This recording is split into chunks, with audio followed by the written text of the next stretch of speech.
Hello வணக்கம். நம்ம இப்போ காந்தாரா எ லெஜண்ட் மூவியை பற்றி ரிவ்யூ பண்ண போகிறோம். அந்த படம் எப்படி இருக்கு அப்படின்னா, படம் எடுத்த உடனே, அதாவது முதல் பாட்டோட அப்பா கேரக்டர் இருப்பாங்க பார்த்தீங்களா, அந்த கேரக்டர்ல இருந்து தான் இந்த தொடர்ச்சி இதாகுது.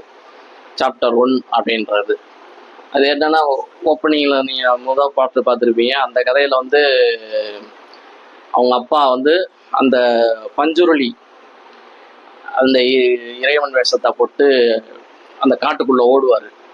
ஓடும்போது அவங்க மகன் வந்து அப்படியே தேடி வருவார். அந்த இடத்துல அப்படியே சுற்றுவாங்க, நெருப்பாகும், அப்படியே அந்த இடத்துல மறைஞ்சிருவாங்க. அப்போ அந்த பையன் கேட்பாரு, இது எப்படி அப்படின்னு கேட்கும்போது ஒருத்தர் கதை சொல்லுவார். அதோட முன்னொரு காலத்துக்கு போயிடுது. அந்த கதை சொல்லும் போது ஃப்ளாஷ்பேக் போகிற மாதிரி முன்னாடி போகுது பார்த்துக்குங்க. அது என்ன அப்படின்னு பார்த்தா, அதே மாதிரி ஒரு அரசன், இது வந்து காந்தாரா அப்படின்ற ஒரு இடம், அது வந்து ஈஸ்வர தோட்டம் அப்படின்னு சொல்கிறாங்க. அந்த இடம் வந்து நல்லா பசுமையாக இருக்குது, நல்லா இருக்குது. அந்த இடத்த அகவரிக்கணும்னு அந்த ராஜா வர்றாரு.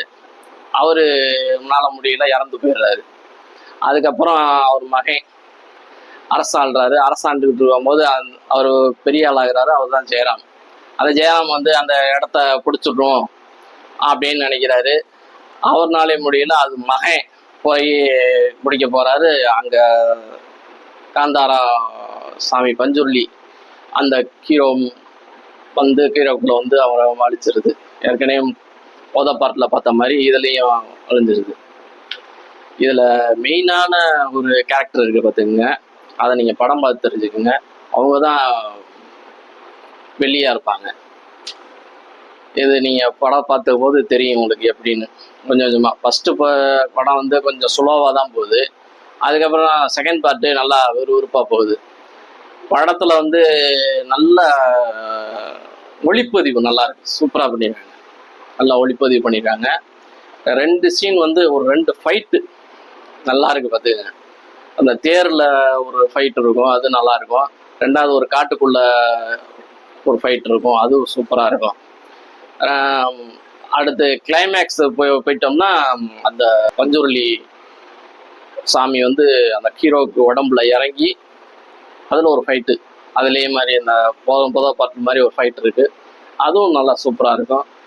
எல்லாமே நல்லா இருக்குது. எடிட்டிங் சூப்பராக இருக்குது.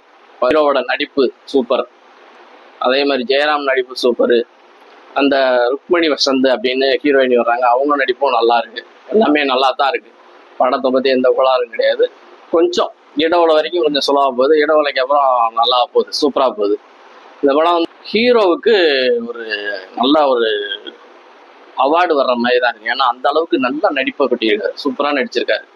அவர் மாதிரி இப்படி நடிக்க முடியாது யாருனாலையும். அவர் நல்லா நடிச்சிருக்காரு. ஏன்னா அதாவது பஞ்சுருளி உள்ள வந்த உடனே அந்த ஒரு வாவ் அப்படின்னு சொல்லுவாங்களே, அதெல்லாம் அப்பா பயமாக இருக்கும், பயங்கரமாக இருக்கும்.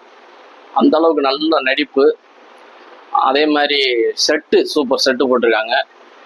அந்த ஆர்ட் டைரக்ட் வேலை, நல்ல வேலை பார்த்துங்க. செட்டு, ஆர்ட் டைரக்ட் வேலை, அதே மாதிரி காஸ்டியூம் டிசைனர், அதெல்லாம் நல்லா சூப்பராக பண்ணியிருக்காங்க. எந்த படத்துல இல்லாதது இந்த படத்தில் இருக்குது. அதாவது இதில் வந்து ஒரு மெசேஜ் ஒன்று சொல்லியிருக்காங்க. என்ன மெசேஜ்னா, எப்போ எல்லாம் தர்மம் அழிஞ்சு அதர்மம் தலை தூக்குதோ அப்போ எல்லாம் இறைவன் வருவார்ன்ற ஒரு ஐதீகம் இருக்குது. அதே மாதிரி இறைவன் வருவார், கண்டிப்பாக யாரையும் கைவிட மாட்டார்.